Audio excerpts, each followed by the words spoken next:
হাতের লেখা কোরআনের সাথে মিলিয়ে দেখলেন কোন একটা কথার মধ্যে গরমিল নাই, কোন একটা শব্দের মধ্যে গরমিল নাই, কোন একটা অক্ষরের মধ্যে গরমিল নাই, কোন একটা জের জবরের মধ্যে গরমিল নাই, কোন একটা নোক্তার মধ্যে গরমিল নাই।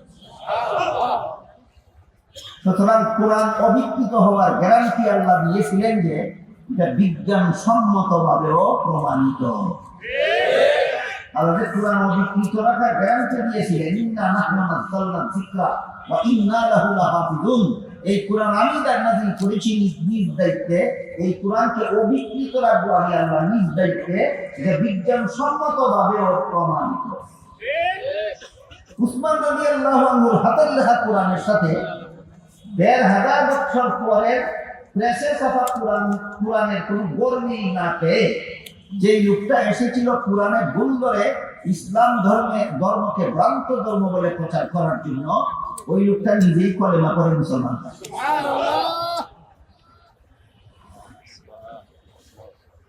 সুতরাং ইমানে মুফাসসালের ৩ নম্বর কথা যে আমি আসমানি কিতাব বিশ্বাস করি।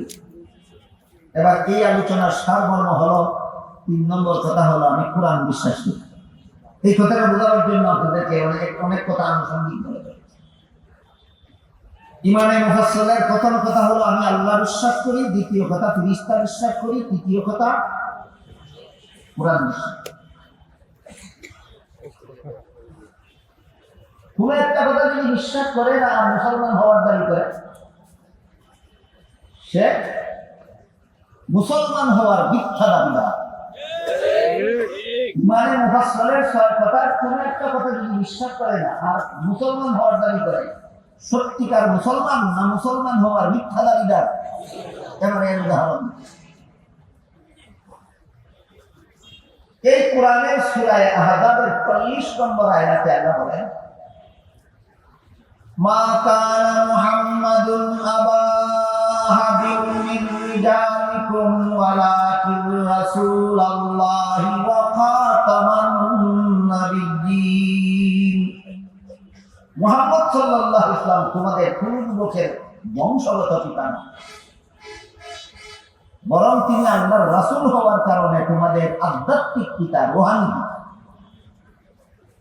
এটা হলো আয়াতের মর্ম। তর্জমা করলে মর্ম বের করতে একটু সময় লেগে যাবে, এই জন্য আমি সময় সংক্ষেপ করার জন্য মর্মটা বলি। সূরা আহজাবের ৪০ নম্বর আয়াতে আল্লাহ পাক রব্বুল আলামিন মুহাম্মদুর রাসূলুল্লাহ সাল্লাল্লাহু আলাইহি ওয়াসাল্লামের ব্যাপারে আমাদের এক প্রকারের পিতৃত্বকে অস্বীকার করেছেন, আর এক প্রকার পিতৃত্ব প্রমাণ করেছেন। মর্ম হলো তিনি তোমাদের বংশগত পিতা নন, তিনি তোমাদের আধ্যাত্মিক পিতা। আয়াতের মর্ম বুঝে থাকলে বলুন তো, মুহাম্মদ সাল্লাল্লাহু আলাইহি ওয়াসাল্লাম আমাদের কেমন পিতা নন? বংশগত।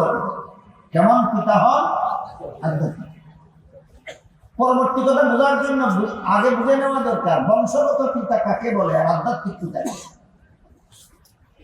যে পিতার শরীরের অংশ দ্বারা সন্তানের শরীর গঠন হয়, এমন পিতাকে বংশগত পিতা বলা হয়। আর যার পবিত্র আত্মার পরশে অপরের আত্মা পবিত্র হয়, তাকে আধ্যাত্মিক পিতা বলা হয়, রূহানী বাবা বলা হয়। সমস্ত নবীগণের আত্মা সকল প্রকার গুনাহ থেকে পবিত্র। সমস্ত নবীগণের আত্মা সকল প্রকার গুনাহ থেকে পবিত্র। এমন আল্লাহ বলেন, লা ইয়ানালু আহদিজ যালিমিন। এর মর্ম হলো কোন গুনাহগারকে আমি নবী বানাই না। আল্লাহ কি বলেছেন? গুনাহগারকে নবী বানান না, কোন গুনাহগারকে নবী বানান না। তাহলে আল্লাহ যাদেরকে নবী বানান তারা হয়ে থাকেন আজীবন নেক। আল্লাহ যাদেরকে নবী বানান তারা আজীবন নেক না হয়। তাই নবীগণের আত্মা সকল প্রকার গুনাহ থেকে পবিত্র। এই নবীগণের কাছে যারা যায়, নবীগণের কথা যারা শুনে, নবীগণের কথা মতো যারা জীবনযাপন করে, ওদের আত্মাটাও পবিত্র হয়ে যায়। এই জন্য সমস্ত নবী রাসূলগণ যার যার উম্মতের রূহানী বাবা, আধ্যাত্মিক পিতা। বিষয়টা আপনাদেরকে বোঝাতে পারলাম? নবী আমাদের বংশগত পিতা, আধ্যাত্মিক পিতা। আধ্যাত্মিক পিতা কিভাবে? নবীর পবিত্র আত্মার পরশে উম্মতের আত্মা পবিত্র হয়। এই জন্য সমস্ত নবীগণ হয়ে থাকেন যার যার উম্মতের আধ্যাত্মিক। আমার যদি স্বাস্থ্য বানায় আপনারা ধৈর্যের সাথে শুনেন, আর আমাদের হাতে যদি সময় থাকে এই বিষয়টার পরে আরেকটু খোলা খালা বলবো। এখন আমি যে কথা বলতে চাচ্ছি যেটা, এই কথাটা বুঝে থাকলে সমস্ত নবী রাসূলগণ যার যার উম্মতের আধ্যাত্মিক পিতা হয়ে থাকেন, রুহানি পিতা হয়ে থাকেন। তাহলে একটু দয়া করে বলুন তো, উম্মতের রুহানি পিতা হওয়া এটা শুধু আমাদের নবীর একক গুণ না সকল নবীর ব্যাপক গুণ? সকল নবীর ব্যাপক, যে আমাদের নবীর আলাদা গুণ নয়। নূহ আলাইহিস সালাম নিজের উম্মতের রুহানি বাবা, ইব্রাহিম আলাইহিস সালাম নিজের উম্মতের রুহানি বাবা, মুসা আলাইহিস সালাম নিজের উম্মতের রুহানি বাবা, ঈসা আলাইহিস সালাম নিজের উম্মতের রুহানি বাবা, যেমন ভাবে মুহাম্মদুর রাসূলুল্লাহ সাল্লাল্লাহু আলাইহি ওয়াসাল্লাম নিজের উম্মতের রুহানি বাবা। তাহলে আল্লাহ সূরা আহজাবের 40 নম্বর আয়াতে ঘোষণা দিলেন তিনি আমাদের রুহানি বাবা। বলুন তো, রুহানি বাবা হওয়াটা কি তার আলাদা বৈশিষ্ট্য না সকল নবীর ব্যাপক গুণ? কিন্তু হাদিস শরীফে আল্লাহ রাসূল বলেন, ইন্নাল্লাহা ফাদ্দালানি আলাল আমবিয়া ওয়া ফাদ্দালা উম্মতি আলাল উমাম, আও কামা ক্বালা আলাইহিস সালাতু ওয়াস সালাম। এর অর্থ হলো আল্লাহ আমাকে, রাসূল বলেন, আল্লাহ আমাকে সমস্ত নবীগণের উপর আলাদা শ্রেষ্ঠ মর্যাদা দান করেছেন, আর আমার উম্মতকে সকল নবীর উম্মতের উপর শ্রেষ্ঠ মর্যাদা দান করেছেন। আমাদের নবীর মর্যাদা অন্য সকল নবীর চেয়ে শ্রেষ্ঠ, আর এই নবীর উম্মতের মর্যাদা সকল নবীর উম্মতের চেয়ে শ্রেষ্ঠ। তার মর্ম হলো আমরা শ্রেষ্ঠ নবীর শ্রেষ্ঠ উম্মত, শ্রেষ্ঠ নবীর শ্রেষ্ঠ। পরবর্তী কথা বলি সহজে বোঝার জন্য, একটু কষ্ট করে বলুন তো, রুহানি বাবা হওয়াটা আমাদের নবীর আলাদা গুণ না সকল নবীর গুণ? তাহলে আমাদের নবীর সে আলাদা গুণ গেল কোথায়? তাই আল্লাহ সাথে সাথে বলেন, ওয়ালাকিন রাসূলুল্লাহ বলার সাথে সাথে বলেন ওয়া খাতামান নবিয়্যিন। রুহানি বাবা হওয়াটা যদিও সকল নবীর গুণ, কিন্তু তোমাদের নবীকে খাতামুন নবিয়্যিন উপাধি দিলাম, এটা একমাত্র তোমাদের নবীর গুণ, আর কোন নবীর এই গুণ নাই। রুহানি বাবা হওয়া আমাদের নবীর আলাদা গুণ না খাতামুন নবিয়্যিন হওয়া আলাদা গুণ? খাতামুন নবিয়্যিন হওয়া তোমাদের নবীর আলাদা। এবার বলুন তো, কোন সূরার কত নম্বর আয়াতে আল্লাহ আমাদের নবীকে খাতামুন নবিয়্যিন বলেছেন? সূরা আহজাবের 40 নম্বর। সূরা আহজাবের 40। তাই আমাদের বোঝা দরকার খাতামুন নবিয়্যিন অর্থটা। তিরমিজি শরীফের বর্ণিত হাদিসে রাসূল করিম সাল্লাল্লাহু আলাইহি ওয়াসাল্লাম বলেন, লা তাকুমুস সাআতু হাত্তা ইউবআসা দাজ্জালুনা কাযাবুনা কুল্লুহুম ইয়াজআমু আন্নাহু নাবিয়্যুন ওয়া আনা খাতামুন নাবিয়্যিন লা নাবিয়্যা বাদি। আমার পরে কিয়ামত পর্যন্ত যদি কেউ নবী হওয়ার দাবি করে তাহলে সে হবে মিথ্যাবাদী দাজ্জাল। আমাদের নবীর পরে কিয়ামত পর্যন্ত কেউ নবী হওয়ার দাবি করলে রাসূল কি বলেছেন? যে হবে মিথ্যাবাদী দাজ্জাল। সুতরাং গোলাম আহমদ কাদিয়ানী মিথ্যাবাদী দাজ্জাল, আর এই কাদিয়ানী ধর্মাবলম্বীরা মিথ্যাবাদী দাজ্জালের চেলা চামুন্ডা। রাসূল বলেন আমার পরে কেউ নবী হওয়ার দাবি করলে মিথ্যাবাদী দাজ্জাল। কেন? তার কারণ হলো আমার খাতামুন নবিয়্যিন লা নাবিয়্যা বাদি। আল্লাহ যে আমাকে খাতামুন নবিয়্যিন উপাধি দিয়েছেন, এর অর্থ হলো আমি শেষ নবী। এর অর্থ হলো আমি শেষ। এবার বলুন তো, আল্লাহ কোরআনের কোন সূরার কত নম্বর আয়াতে আমাদের নবীকে শেষ নবী বলে ঘোষণা করেছে? সূরা আহজাবের 40 নম্বর। কাদিয়ানীরা মানেন, কাদিয়ানীরা আমাদের নবীকে শেষ নবী মানেন, এর মানে কোরআন মানলো না? কোরআন না। কিন্তু নিজেদের দলের নাম দিয়েছে আহমদিয়া, মুসলিম জামাত, মুসলমানের দল। কাফিরের দল নিজেদেরকে মুসলমানের দল নাম দিয়েছে। বলেন বাস্তবিক মুসলমান না মুসলমান নামদারি দুঃখাবাস? সুতরাং মানে মুফাসসালের 3 নম্বর কথা, কাদিয়ানী মানে না, এই জন্য এদের মুসলমান নাম ধারণ করা ধোঁকাবাজি ছাড়া আর কিছু নয়। বলেছিলাম ইমানে মুফাসসিলের 6 কথার কোন কথা মানে না যদি আর মুসলমান হওয়ার দাবি করে সে মিথ্যাবাদী, মুসলমান নামধারী ধোঁকাবাজ।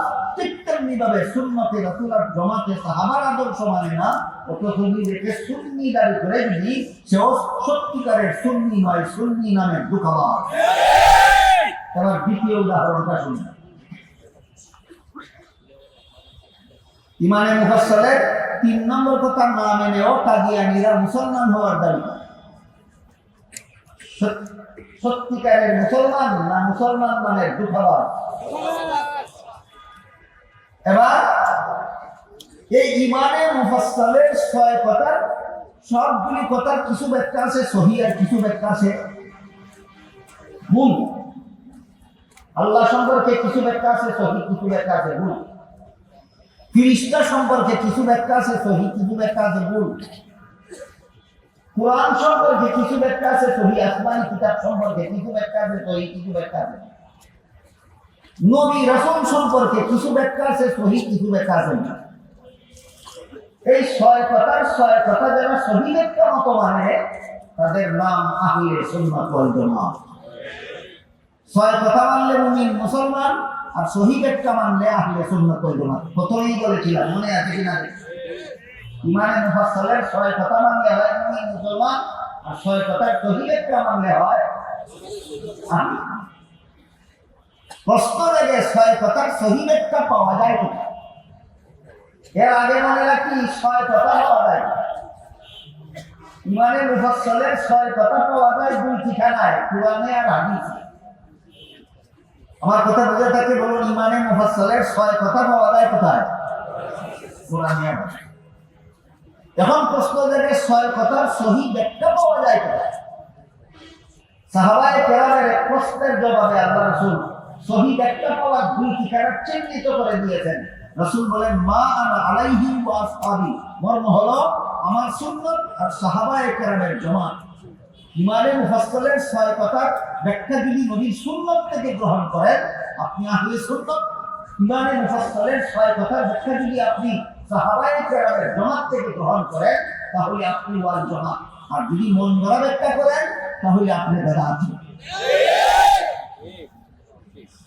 আরেকটু সামনে অগ্রসর হলে পরিষ্কার হয়ে যাবে আমরা কে সুন্নি আর কে বেদাতি আর কে ওয়াহাবি।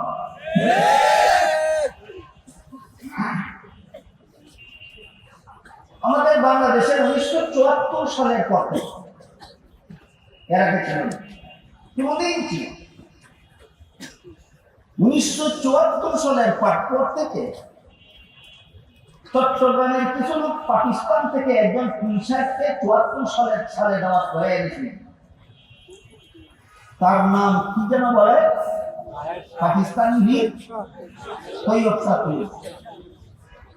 পাকিস্তানি বীর তৈয়ব শাহ তাদের ভক্তদেরকে বলে গেছিলেন, তোমরা 12ই রবিউল আউয়ালে জশ্নে জুলুসে ঈদে মিলাদুন নবী পালন করো। তার নির্দেশ ক্রমে 1974 সালের পর থেকে বাংলাদেশে কিছু লোক জশ্নে জুলুসে ঈদে মিলাদুন নবী পালন করে এবং দাবি করে আমরা সুন্নি। খুব ভালো কথা। 1974 সালের পর থেকে তোমরা 12ই রবিউল আউয়ালে জশ্নে জুলুসে ঈদে মিলাদুন নবী পালন করে তুমি সুন্নি হয়েছ। 1974 সালের আগে তোমাদের বাপ দাদা 14 গোষ্ঠীর কেউ জশ্নে জুলুসে ঈদে মিলাদুন নবী পালন করেনি, সুতরাং তোমাদের 14 গোষ্ঠী ওয়াহাবি ছিল। তোমাদের 14 গোষ্ঠী তোমরা 74 সাল থেকে সুন্নি হয়েছ। নবীর সুন্নাত পালন করে সুন্নি নয়, এটা পাকিস্তান থেকে আমদানি করা সুন্নি। মদনী সুন্নি না পাকিস্তানি সুন্নি? এই ভেড়ার বাংলাদেশে চলছে সুন্নি নাম। এই জন্য কাদিয়ানীরা যেমন মুসলিম জামাত নামে বেদাত চালাইছে মুসলমানের নামে, ঠিক এরাও বেদাত চালাইছে সুন্নি নামে। কাদিয়ানীদের দুঃখাবাদী যেভাবে ফাঁস হওয়া দরকার, এই সমস্ত সুন্নি নামদারি বেদাতীদের হকিকত রহস্য গুমর ফাঁস হওয়া দরকার। ইমানে মুফাসসলের 4 নম্বর কথাটা কি? নবী রাসূল বিশ্বাস করি। 1 নম্বরে আল্লাহ বিশ্বাস করি, 2 নম্বরে ফেরেশতা বিশ্বাস করি, 3 নম্বরে আসমানি কিতাব, 4 নম্বরে নবী রাসূল। নবী রাসূল সম্পর্কে কিছু ব্যাখ্যা আছে সহিহ, কিছু ব্যাখ্যা আছে মন গড়া। এক দুইটা সহিহ ব্যাখ্যা শোনাই, পাশাপাশি এর মন গড়া ব্যাখ্যা শোনাই। একটু আগে বলেছি সমস্ত নবীগণের বেলায় আল্লাহর একটা সামগ্রিক মূলনীতি আল্লাহ কোরআনে ঘোষণা দিয়েছেন, লা ইয়ানালু আহদুল যালিমিন, কোন গুনাহগারকে আমি নবী বানাই। এটা কি এক দুইজন নবীর গুণ বেগ না হওয়া, না সকল নবীর বেলায়? আরবিতে কয় কায়দায়ে কুল্লিয়া, বাংলায় কয় সামগ্রিক মূলনীতি। আল্লাহ কোরআনের সমস্ত নবীগণের বেলায় সামগ্রিক মূলনীতি ঘোষণা দিয়া বলেন, কোন গুনাহগারকে আমি নবী বানাই না, যাদেরকে নবী বানাই এরা সবাই হয়ে থাকেন বেঈমান। সুতরাং নবীগণ সম্পর্কে একটা সহিহ ব্যাখ্যা হলো তারা আজীবন বেগুনাহ।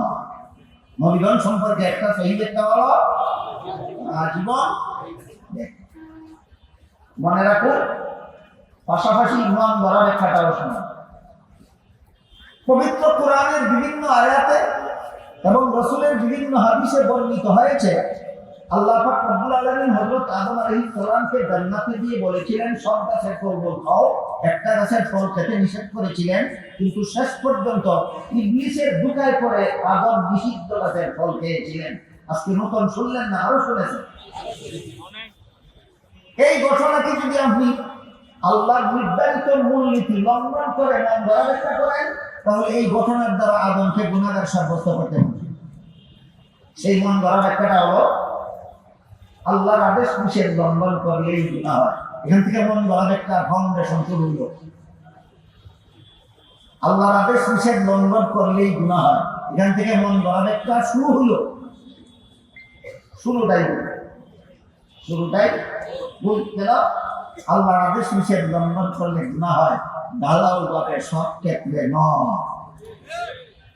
যেমন রমজান মাসের দিনের বেলায় আপনি রোজাদার অবস্থা, আপনাকে খাওয়া দাওয়া করতে আল্লাহ আদেশ করেছেন না নিষেধ করেছেন? বলেন, রোজাদারের জন্য দিনের বেলা খাওয়া দাওয়া করা আল্লাহর নিষিদ্ধ কিনা? কিন্তু ভুলবশত যদি খাওয়া দাওয়া করে গেলে আল্লাহর নিষেধ তো লঙ্ঘন হইল, কিন্তু তাহলে আল্লাহর আদেশ নিষেধ লঙ্ঘন করলে গুনাহ হয়, সব ক্ষেত্রে ঢালাও হবে? তুমি রোজাদার অবস্থায় রোজার কথা বলে দিয়ে খাওয়া দাওয়া করলে আল্লাহর নিষেধ লঙ্ঘন হয়, কিন্তু তোমার গুনাহ হয় না। আল্লাহ পাক রব্বুল আলামিন আদম সম্পর্কে বলেন, নাসিয়া আদম, আদম ভুলে গিয়ে নিষিদ্ধ গাছের ফল খেয়েছে। তুমি ভুলে গিয়ে রোজাদার অবস্থায় খানাপিনা করলে গুনাহ হয় না, আর তোমার বাবার বাবার বাবা 14 গোষ্ঠীর বাবা আদমে ভুলে গিয়ে খেলে গুনাহ হয়। কোরআন শিখছস কার কাছে?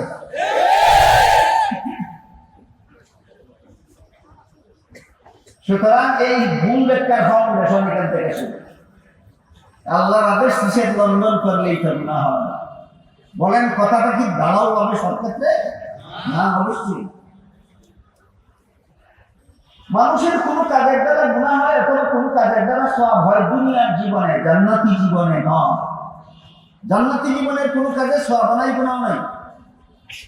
এবার বলুন, আদম নিষিদ্ধ গাছের ফল খেয়েছিলেন কোন জীবনে? এর সাথে সওয়াবের কোনো সম্পর্ক নাই, গুনাহর কোনো সম্পর্ক নাই।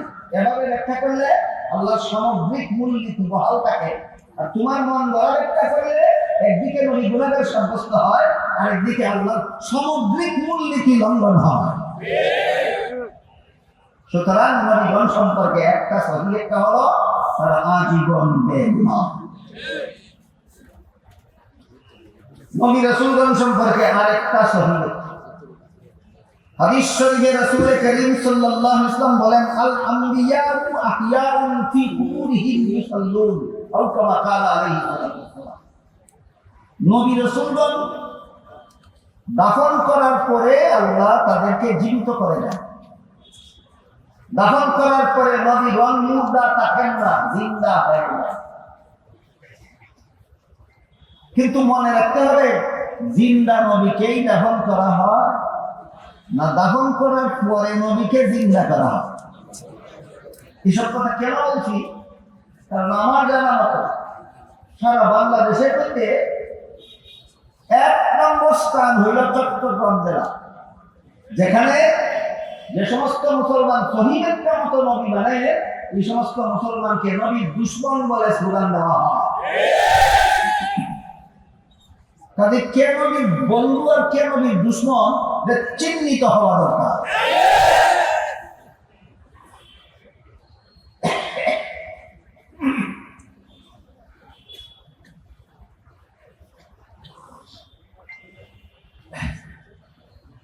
বুঝে থাকে বলুন, জিন্দা নবী দাফন করা হয় না দাফনের পরে নবীকে জিন্দা করা হয়? তাহলে এবার আসল তো আরেকটা কথা বুঝি। ওই যে বলেছিলাম 1974 সালের পর থেকে 12ই রবিউল আউয়াল একটা মিছিল বের করা হয়। মিছিলটার নাম জশ্নে জুলুসে ঈদে মিলাদুন্নবী। এই মিছিলে যত স্লোগান দেওয়া হয় এবং একটা স্লোগান দেওয়া হয় জিন্দা নবীর আগমন শুভেচ্ছা স্বাগত দেওয়া হয় কিনা? জিজ্ঞেস করি জিন্দা নবী বলতে তুমি কি বুঝো?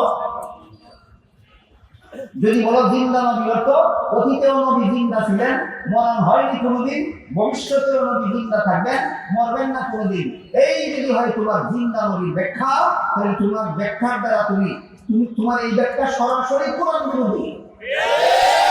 এই ব্যাখ্যা সরাসরি কোরআন বিরোধী।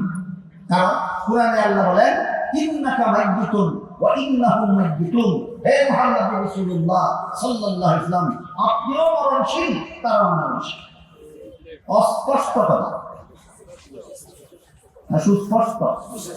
আমার মনে হয় কোরআনের কোন কথার তাফসীরের দরকার হয়? আল্লাহ যে আমাদের নবীকে বললেন নিশ্চয়ই আপনিও মরণশীল, এটা ব্যাখ্যা করে না সুস্পষ্ট? সুস্পষ্ট। কোরআনের সুস্পষ্ট কথার বিরোধিতা করা মানে কাদিয়ানির মতো কাফের হইয়াও মুসলমান হওয়া যাবে।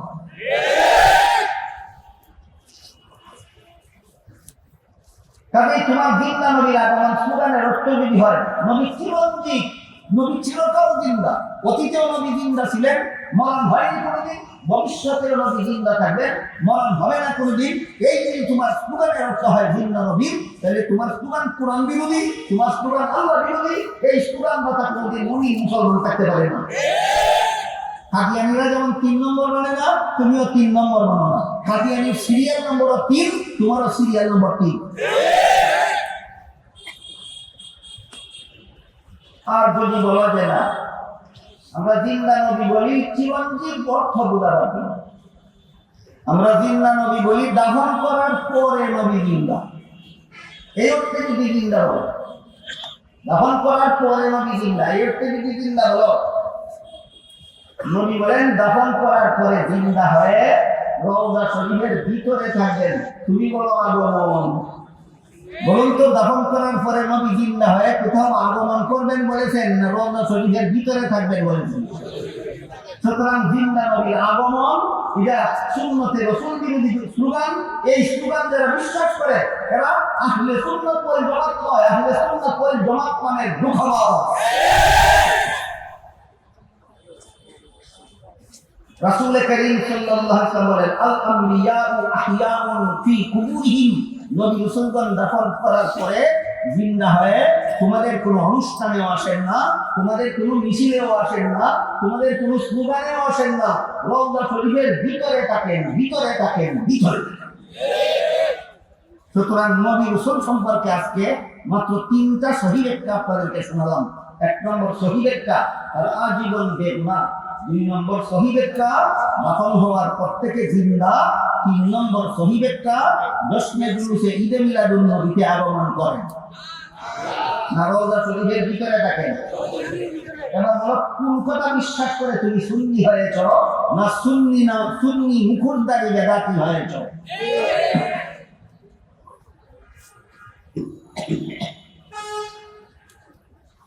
বলেছিলাম 2টা উদাহরণ। ইমানে মুফাসসিরের 6 কথার কোন একটা কথা না মেনে যদি মুসলমান হওয়ার দাবি করে, হে মুসলমান নয়, মুসলমান নামের দুঃখবাস। উদাহরণ কাদিয়ানী। আর ইমানে মুফাসসিরের কোন কথা যদি সহিহ একটা মত না মেনে মন গড়ার একটা মত মানে সুন্নি দাবি করে, সেও সুন্নি নয়, বেদাতি, সুন্নি নামের দুঃখবাস। এই হলো ইমান সম্পর্কে, মুমিন সম্পর্কে সামান্য আলোকপাত। এবার আমি আমার মূল কথায় দিই। আল্লাহ রাব্বুল আলামিন ومن أراد الآخرة وسعى لها سعيها وهو مؤمن فأولئك كان سعيهم مشكورا। কোন মানুষ যদি মুমিন হয়, আয়াতে আল্লাহ তার চরিত্র এবং সুফল বর্ণনা করেছেন। মুমিনের চারটা, প্রথম কাজ হইল মুমিন হওয়া। ইমানে মুফাসসলের 6 কথা বিশ্বাস করা মুমিনের প্রথম কাজ। 6 কথার প্রথম কথা ইমানে মুফাসসলের 6 কথা বিশ্বাস করা মুমিনের 4 গুণের প্রথম গুণ। দ্বিতীয় গুণ হলো নেক আমল করা। 2-4 মিনিট সময় ধৈর্য ধরে শুনবেন, যদি বলেন আয়াতের মোটামুটি মর্মটা বলেন। দ্বিতীয় গুণ হলো মুমিনদের নেক আমল করা। নেক আমল, যে সমস্ত আল্লাহর যে সমস্ত বিধান আমরা বিশ্বাস করেছি, এই সমস্ত বিধান জীবনে বাস্তবায়ন করার নাম নেক আমল। এই নেক আমল সম্পর্কে আল্লাহ কুরআনের এক আয়াতে বলেন, ওয়া'দাল্লাহু আল্লাযীনা আমানু মিনকুম ওয়া আমিলুস সালিহাতি লায়াস্তাখলিফান্নাহুম ফিল আরদি কামা ইসতাখলাফাল্লাযীনা মিন ক্বাবলিহিম ওয়া লায়ুমাক্কিনান্না লাহুম দীনাহুমুল্লাযী ইরতাদা লাহুম ওয়া লায়ুবাদদিলান্নাহুম মিন বা'দি খাওফিহিম আমনা ইয়া'বুদুনানি লা ইউশরিকুনা বি শাইআ ওয়া মান কাফারা বা'দা যালিকা ফাউলাইকা হুমুল ফাসিকুন। আল্লাহ বলেন, হে মুমিন, তোমরা যদি নেক আমল করো, এই যে নেক আমল, হে মুমিন মুসলমানেরা, তোমরা যদি নেক আমল করো তাহলে দুনিয়াতেই তোমাদেরকে 3টা পুরস্কার দেবে। মুমিন মুসলমানের নেক আমল করলে এদেরকে দুনিয়াতেই আল্লাহ পুরস্কারের ঘোষণা দিয়েছেন। 3 পুরস্কার।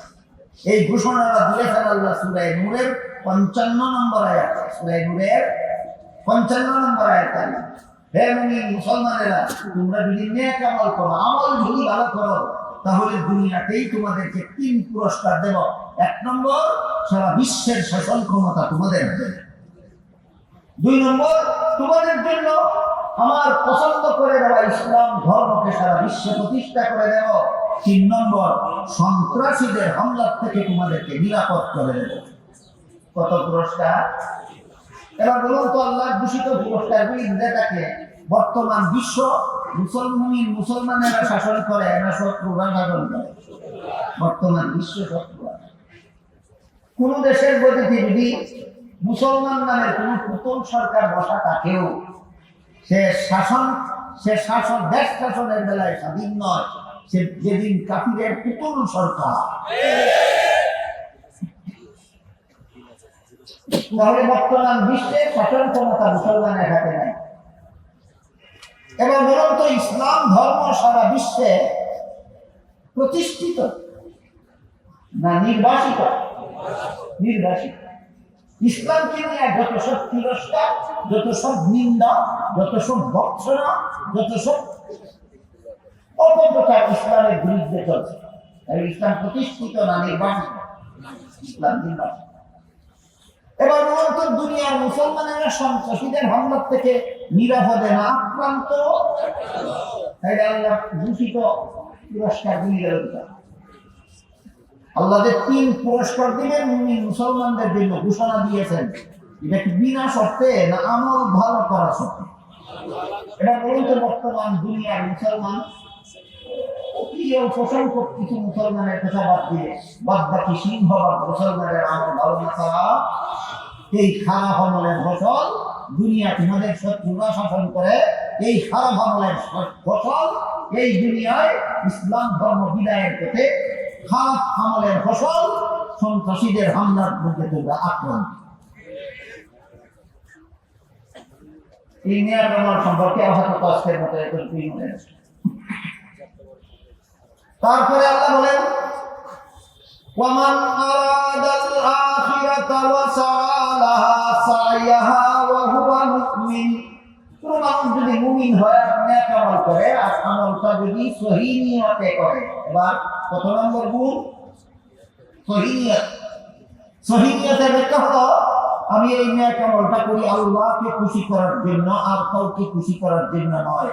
আমার নেক আমলে কেউ অন্য কেউ খুশি হলেও আমার কিছু আসে যায় না, আমার নেক আমলে অন্য কেউ নারাজ হলেও আমার কিছু আসে যায় না। আমার উদ্দেশ্য একমাত্র আল্লাহকে খুশি। এই নিয়তের নাম সহিহ। তবলিগি জগতের চিল্লা দেওয়ার অভ্যাস যাদের আছে তারা জানে এখানে সহিহ নিয়ত শিক্ষা দেওয়া, মানে কি শিক্ষা দেওয়া? সহিহ নিয়ত শিক্ষা দেওয়া। বেদাতিরা যাদেরকে সুন্নি বলে আকাশ ফাটা চিৎকার দেয়, যারা নিজেদেরকে ওই কাদিয়ানীরা যেমন ভাবে মুসলমানের দল বলে চিৎকার দেয়, ঠিক তেমনি ভাবে বেদাতিরা সুন্নি বলে চিৎকার দেয়।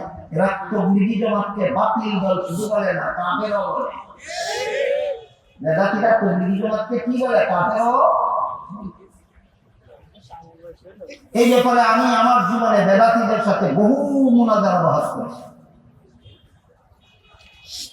এক মুনাজারায় বেদাতি আলেমকে জিজ্ঞাসা করলাম তবলিগিরা কাফের হওয়ার কারণ কি? তিনি বলেন ইসলাম ধর্মের ভিত্তি হল 5টা আর এরা বানাইছে 6টা। এরা 6টা কি বানাইছে? কলেমা, নামাজ, এর মধ্যে কি ইকরামুল মুসলিমিন, সহিহ নিয়ত, মাহফুজ। আমি বললাম এই 6টা তো ইসলাম ধর্মের ভিত্তি করে না, এটা 6টা হলো তবলিগের নিয়ম, উসুল। সে বলে উসুল অর্থই বেনা, বেনা অর্থই উসুল। ইসলামের বেনা ছিল 5টা, এরা উসুল তার নাম দিছে। উসুল আর বেনা একই কথা, উসুল এরা মানে কথা। আমি জিজ্ঞেস করলাম বেনা অর্থই উসুল, উসুল অর্থই বেনা পাইলা কোথায়? ওই নুরুল আনোয়ার মানে উসুলের কিতাবের হাসিয়া পূজা বুঝাই না কয় এখানে লেখা আছে আল উসুল জম আসলিন ওয়া হুয়া মা ইউক্তানা আলাইহি গায়রুহু।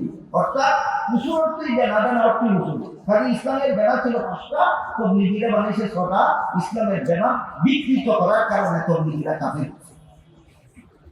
আমি বললাম চমৎকার, তুমি যে কিতাব দিয়ে উসুল অর্থ বেনা প্রমাণ করছো, এই কিতাবে ইসলামী শরীয়তের উসুল কটা কয়? এই মাদ্রাসা ছাত্র জব্দ নুরুল আনোয়ার কিতাবে ইসলামী শরীয়তের উসুল কটা কয়? ইসলামে কয় 5টা, তবলিগিরা কয় 6টা, তোর কিতাবে কয় 4টা। সাইয়ুসুল্লাহ কিতাব এই দেশের কোন মুসলমান মানে না। হাফিজুল্লাহ কিতাব ফাবহিতাল্লাযী কাফা। এই যে পলায়ন করলো বহাস থেকে আর বহাস আসে। আর এক বহাসের মধ্যে এই বেদাতিরা তবলিগিরা কাফের সাজাবার জন্য দলিল দেয়। কয় নবী তবলিগ করছেন যেদিন কাফিরের কাছে কলেমার তবলিগ, আর এরা নবী মুসলমানের কাছে কলেমার তবলিগ করে। এর মানে হলো মুসলমানকে এরা কাফির মনে করে, আর মুসলমানকে এরা কাফির মনে করে, তাই কাফির। এই জন্য তবলিগিরা কাফির। আমি বললাম চমৎকার, মুমিন মুসলমানের কাছে ঈমানের দাওয়াত দিলেই কাফের হয়। তাই আল্লাহ কোরআনে বললেন ইয়া আইয়ুহাল্লাযীনা আমানু আমিনু বিল্লাহি ওয়া রাসূলিহি ওয়াল ইয়াউমিল আখির। হে ঈমানদারেরা তোমরা আল্লাহর প্রতি ঈমান আনো। তবলিগিরা ঈমানদারকে ঈমানের দাওয়াত দেওয়ার কারণ যদি কাফের হয়ে থাকে, আল্লাহ যে কোরআনে ঈমানদারকে ঈমানের দাওয়াত দিলেন, এবার বল কাকে কাফির বলবে?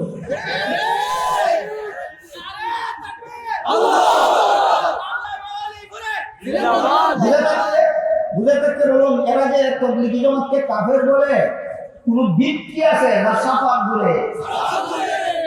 জুড়ে যা মনে চায় তা করা যায়, সাফার জুড়ে হকপন্থী হওয়া যায় না। এই জন্য বলেছিলাম সহিহ নিয়ত কাকে বলে? তবলিগের সহিহ উসুল যারা প্র্যাকটিস করে তারা খুব ভালো করছে। তবলিগিরা যারা কাফির বলার দলিল সম্পর্কে সংযুক্ত আবার দিলাম, যে দলিলের ভিত্তিতে কাফের বলে এগুলি কোনো দলিল না, ফালতু কথা।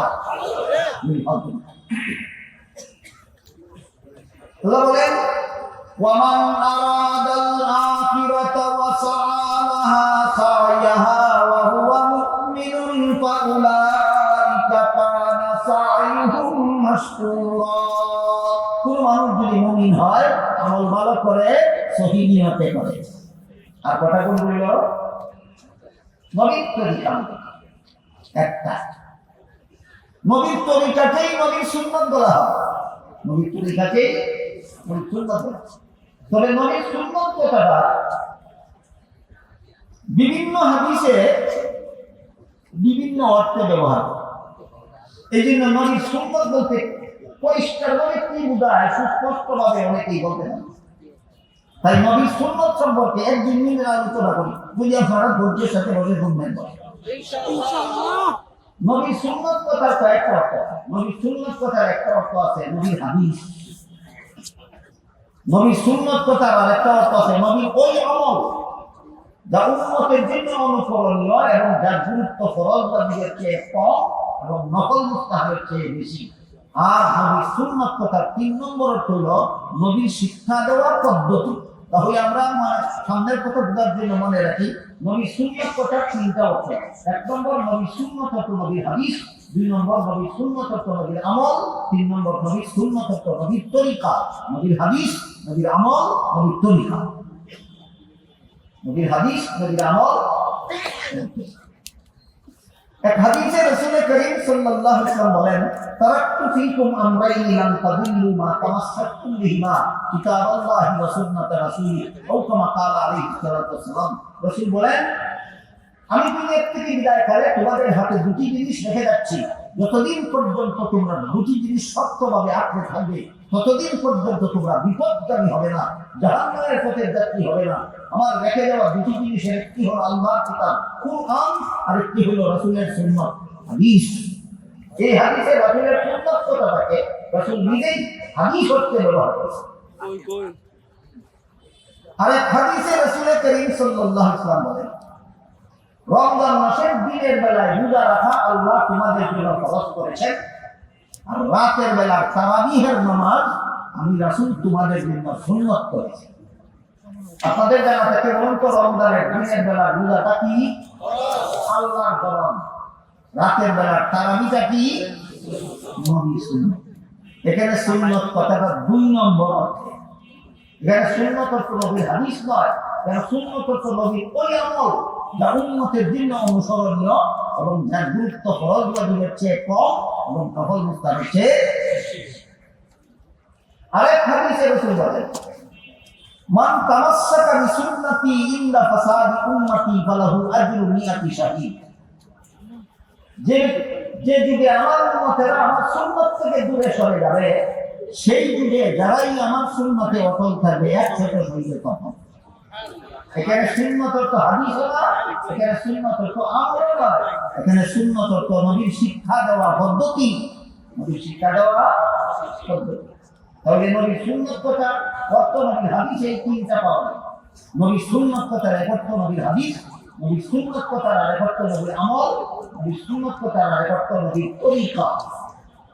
এই 3 নম্বর অর্থে আল্লাহ ওই সূরা বনী ইসরাঈলের 19 নম্বর আয়াতে, وَمَنْ أَرَادَ الْآخِرَةَ وَسَعَى لَهَا سَعْيَهَا وَهُوَ مُؤْمِنٌ। কোন মানুষ যদি মুমিন হয়, আমল ভালো করে, সহি নিয়তে করে, নবীর সুন্নাত মতে করে, অর্থাৎ নবীর তরিকা মতে করে। এখানে নবীর সুন্নাত তো তরিকা শব্দের বাংলা অর্থ পদ্ধতি।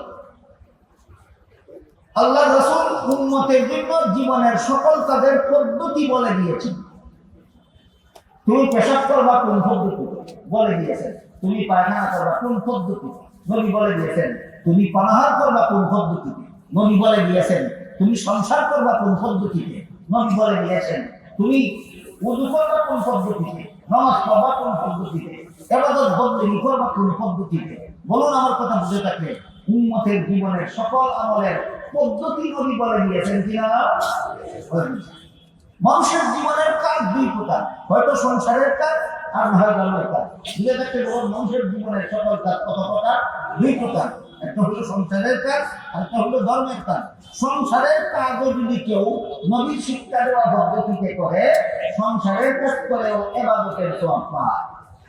যেমন হাদিস শরীফে রাসূল করিম সাল্লাল্লাহু আলাইহি ওয়াসাল্লাম বলেন, কেউ যদি এশার নামাজ জামাতের সাথে পড়ে ঘুমায়, এশার নামাজ পড়ার আগে ঘুমাইল না, এশার নামাজ জমাতের সাথে পড়ার পরে ঘুমাইল। বলেন মন ভরা মতে ঘুমাইল না নবীর তরিকা মতে ঘুমাইল? নবীর তরিকা মতে ঘুমাইল। এই জন্য রাসূল বলেন অর্ধেক রাতের ঘুম তার ইবাদতের কারণ। আবার সেই ব্যক্তি যদি ঘুম থেকে জেগে ফজরের নামাজ জমাতের সাথে পড়ে, এ মাইল ফজরের জমাতের আগেই ঘুম থেকে জেগে, সে জাগলো মন ভরা মতো না জাগলো নবীর তরিকা মতো? ঘুমাইল নবীর তরিকা মতো, জাগলো নবীর তরিকা মতো? নবী বলেন নবীর তরিকা মতো ঘুমানির কারণে অর্ধেক রাতের ঘুম তার ইবাদতে লেখা হয়ে গেল। নবীর তরিকা মতো জাগ্রত হওয়ার কারণে বাকি অর্ধেক রাতের ঘুম তার ইবাদতে লেখা হয়ে গেল। তাই রাসূল ব্যাখ্যা করে বলেন যে লোকটা এশার নামাজ জামাতের সাথে পড়লো, ফজরের নমস্কার জামাতের সাথে পড়লো, এই লোকটা এশার থেকে ফজর পর্যন্ত সারা রাত যত ঘুম ঘুমাইল, যে সংসারের কাজ ছিল তার সারা রাতের ঘুম ইবাদতে লেখা হয়। এবার বুঝাতে বলুন সংসারের কাজ নবীর পদ্ধতি মতে করলে কি হয়, সংসারের কাজে ইবাদতের সওয়াব হয়। বুঝাতে পারলাম? আপনাদেরকে বুঝাতে পারলাম? মানুষের জীবনে সংসারের যত কাজ আছে সেইগুলি নবী শিক্ষা দেওয়া পদ্ধতি মতে করলে কি হয়, ইবাদতের হয়। পক্ষান্তর ধর্মের কাজ মন গড়া মতে করলে বেদাত হয়। ধর্মের কাজ মন গড়া মতে করলে বেদাত হয়। এর এক বিশেষ উদাহরণ দিয়ে কথা শেষ করি। পাঁচ বেলার নামাজের জামাতের জন্য আযান দেওয়া নবীর তরিকায় আছে কিনা? জুমার নামাজের জামাতের জন্য আযান দেওয়া নবীর তরিকায় আছে কিনা? আযান কেন? জামাতের সুবিধা। আযান শুনলে মুসল্লিরা সময় মতো জামাতে শরীক হতে পারে। তবে পাঁচ বেলার নামাজের জামাতের জন্য যেমন আযান একটা সুবিধাজনক ব্যবস্থা, ইকামত একটা সুবিধাজনক ব্যবস্থা, জুমার নামাজের জামাতের জন্য আযান একটা সুবিধাজনক ব্যবস্থা, ইকামত একটা সুবিধাজনক ব্যবস্থা। আমার কথা বুঝে থাকে বলুন, পাঁচ বেলার নামাজের জামাত, জুমার নামাজের জামাত বড় না ঈদের নামাজের জামাত বড়? পাঞ্জেগানা নামাজের জামাতে বেশি লোক হয় না ঈদের নামাজের জামাতে বেশি লোক? তাহলে যে জামাতে বেশি লোক হয় সেই জামাতে শরীক হওয়ার ব্যবস্থা হিসাবে যুক্তি মতো তো আযানের আরো বেশি দরকার ছিল। কথা বুঝেন কিনা? যে যুক্তিতে পাঁচ বেলার নামাজে আযানের ব্যবস্থা দেওয়া হলো, যে যুক্তিতে জুমার নামাজে আযানের ব্যবস্থা দেওয়া হলো, ঈদের নামাজের জামাতের মধ্যে সেই যুক্তি আরো শক্তিশালী, সেই যুক্তি আরো শক্তিশালী। কিন্তু নবীর তরিকায় না। নবীর তরিকায় ঈদের নামাজের জামাতের শরীক হওয়ার সুবিধার জন্য আযান দেওয়ার ব্যবস্থা নবীর তরিকায় নাই, ইকামতের ব্যবস্থা নবীর তরিকায় নাই। সুতরাং কেউ যদি বলে পাঁচ বেলার নামাজের জামাতের সুবিধার জন্য আযান দিতে পারলাম, ইকামত দিতে পারলাম, জুমার নামাজের জামাতের সুবিধার জন্য আযান দিতে পারলাম, ইকামত দিতে পারলাম, ঈদের নামাজে তো এই সুবিধার আরো বেশি দরকার আযান ইকামতের, তাই যদি ঈদের নামাজে আযান দেয় আযান হবে বেদাত, ঈদের নামাজে ইকামত দেয় ইকামত হবে বেদাত, জানাজার নামাজের জামাতের জন্য আযান দিলে আযান বেদাত, ইকামত দিলে ইকামত বেদাত। এবার আপনাদের বলতে হবে পাঁচ বেলার আযান ইকামত সুন্নাত কেন? নবীর তরিকায় আছে। ঈদ এবং জানাজার নামাজের আযান ইকামত বেদাত কেন? নবীর তরিকায়। নবীর তরিকার বিরুদ্ধে যারা যুক্তি দেয় এরা আশিকে রাসূল নয়, দুশমনে রাসূল। নবীর তরিকার বিরুদ্ধে যারা যুক্তি দেয় এরা আশিকে রাসূল না দুশমনে রাসূল? যেমন যে একটা যুক্তির কথা শুনুন,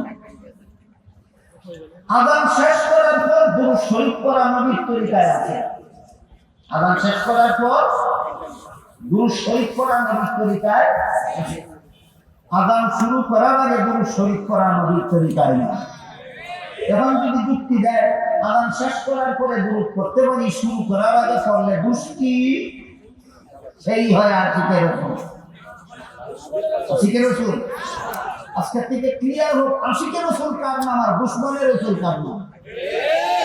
জীবনের সকল কাজ যারা নবীর তরিকা মতে করে এই সত্যিকারের আশিকের রাসূল। নবীর তরিকার বিরুদ্ধে যারা মন গড়া যুক্তি দেয় এরাই দুশমনের রাসূল।